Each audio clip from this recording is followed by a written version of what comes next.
지금 시장이 이제 안 좋다는 거는 많이 이제 말씀을 드렸고 그것으로 인해서 심리적으로 많이 위축되어 있다고 하는데 사실 거래량을 보게 되면 서울 같은 경우에도 굉장히 적습니다. 그래서 제가 조사를 해보니까 이제 올해 7월 달부터 거래량이 급격하게 줄어드는데요. 642건입니다. 642건인데 그러면 1년 전에는 어떻게 했냐? 딱 1년 전에, 1년 전에 같은 경우는 4,679건이었습니다. 굉장히 많이 줄었죠.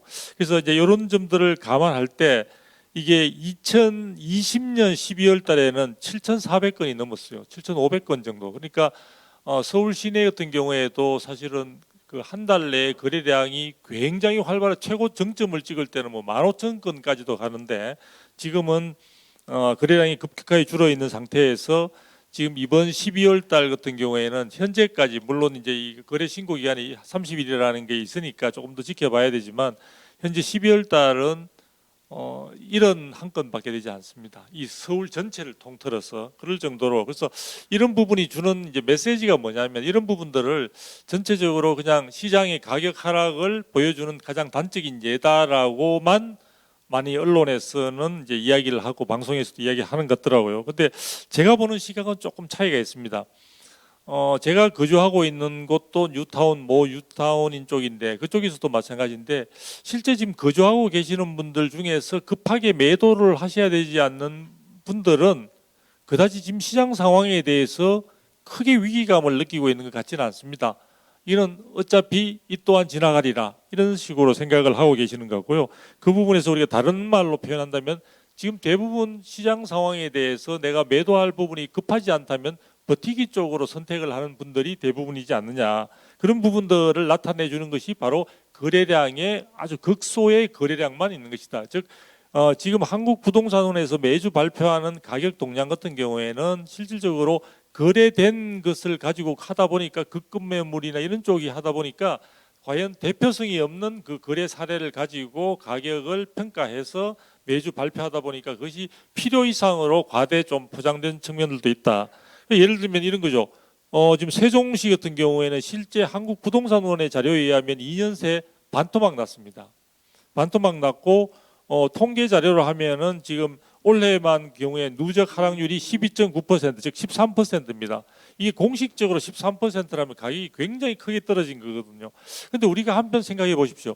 세종시가 이렇게 2년간 계속해서 가격이 떨어지고 있는 상황이고 많은 사람들이 떠나가고 있는 상황들이라면은 세종시를 건설한 본래의 취지가 지금 제대로 살리고 있는 것인가를 우리가 한번 생각해 볼 필요가 있습니다. 노무현 정부 시절에서 세종시를 말 그대로 행정중심 복합도시로서 정착시키기 위해서 몇 년도까지 얼마의 정주 인원들이 들어와야 된다는 것을 계획한 것이 있는데 지금의 시장 상황을 그대로 방치하고 있는 최근까지 규제지역으로 남겨놓았지 않습니까? 그렇게 함으로써 세종시라는 동네의 부동산 시장은 거의 참담할 정도로 지금 변화하고 있는 것이 아닌가라는 생각이 들거든요. 그래서 제가 이제 이런 말씀을 드리는 것은 저는 시장에 기본적으로 정부에서 과도하게 간섭하거나 관여하는 것에 대해서 반대하는 입장입니다. 시장은 시장 스스로가 자율적으로 조정되고 거래되고 운영될 수 있도록 놔두는 것이 낫다. 다만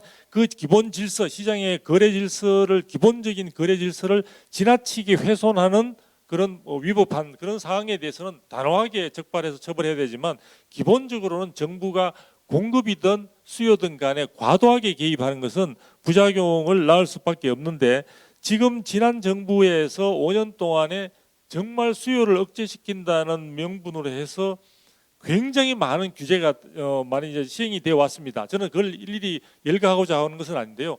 이 정부가 바뀌었는데 여러분들은 어떻게 생각하실지 모르지만 지금 200일이 지났죠. 그런데 그 규제 부분에 있어서의 흔적이 지금도 굉장히 많이 남아 있습니다. 제가 이제 얼마 전에 방송을 보니까 정부에서 아까 앞에서도 우리 많은 분들이 말씀을 해주셨는데 재건축과 관련해서 재건축 안전 진단을 굉장히 완화시키고 재건축 초과이익 환수에 관한 법률 또 그 안에 제도도 상당히 기준들을 많이 완화했습니다. 부담을 줄여주는 거죠.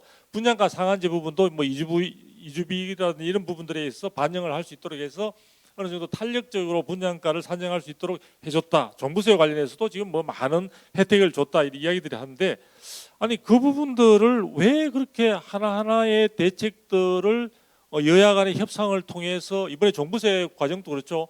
굉장히 막 힘있게 힘들여 가면서 그렇게 하고 있을까? 왜냐하면요.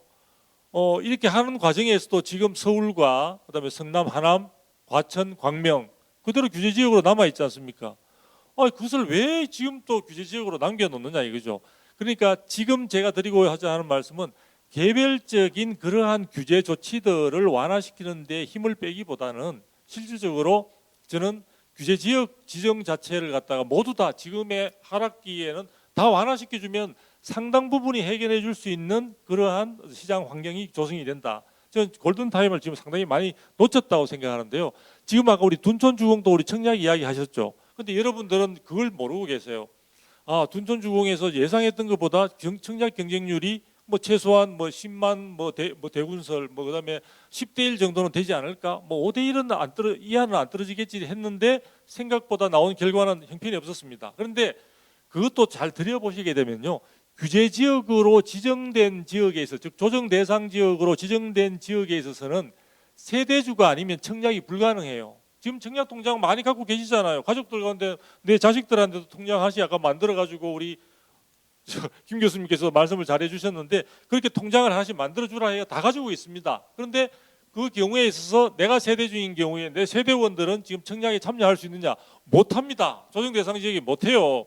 그런 식의 지금 많은 규제들이 시장을 지금 아직도 많이 얽어매고 있는 상태에서 시장이 정상화되기를 단순히 외부 요인에 또 의한 충격에 있는 상태에서 외부 요인을 앉아서 우리가 정상화되기를 기다리는 것은 대단히 문제가 있다. 그리고 여러 가지 경제 환경의 변수들이나 수치들을 가지고 시장이 정상화되기를 기다리기에는 저 의견에 대해서 조금 반대하는 입장이신가 본데 그런 부분에 대해서는 좀 아직도 이 정부가 해야 될 일이 많고 또 해야 되는 방향에 있어서도 그 수단의 선택에 있어서도 다소 기대에 좀 못 미치는 측면들이 있지 않느냐. 그래서 저는 이런 부분들이 내년에는 정부도 그렇고 또 여러 가지 시장 상황에서 지금 많이 이제 그동안 수세에 몰리기만 하던 뭐 주택 보유자들이라든지 아니면 연끌하셨던 분들인지 이런 분들이 저는 제 목소리를 내줄 것 같아요. 그래서 이렇게 좀 정부가 지금 시장 상황에서는 시장 자체적으로는 자생력이 없으니까 정부나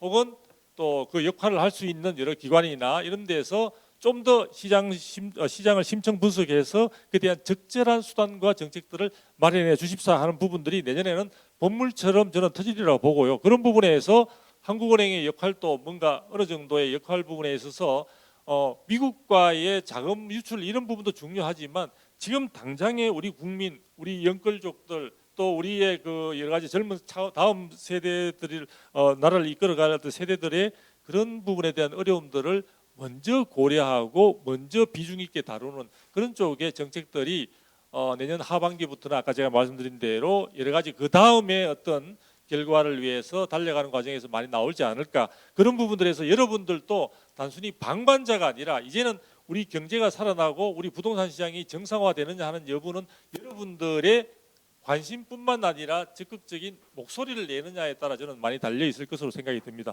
그런 부분들에 대해서 적극적으로 조금 역할들을 하시고 목소리를 내신다면은 저는 내년 이맘때쯤이면은 다시 우리가 이 자리에서 만났을 때 보십시오. 제가 말씀드린 대로 좋은 결과를 맺지 않았습니까? 라고 저는 이야기할 수 있으리라 감히 장담합니다.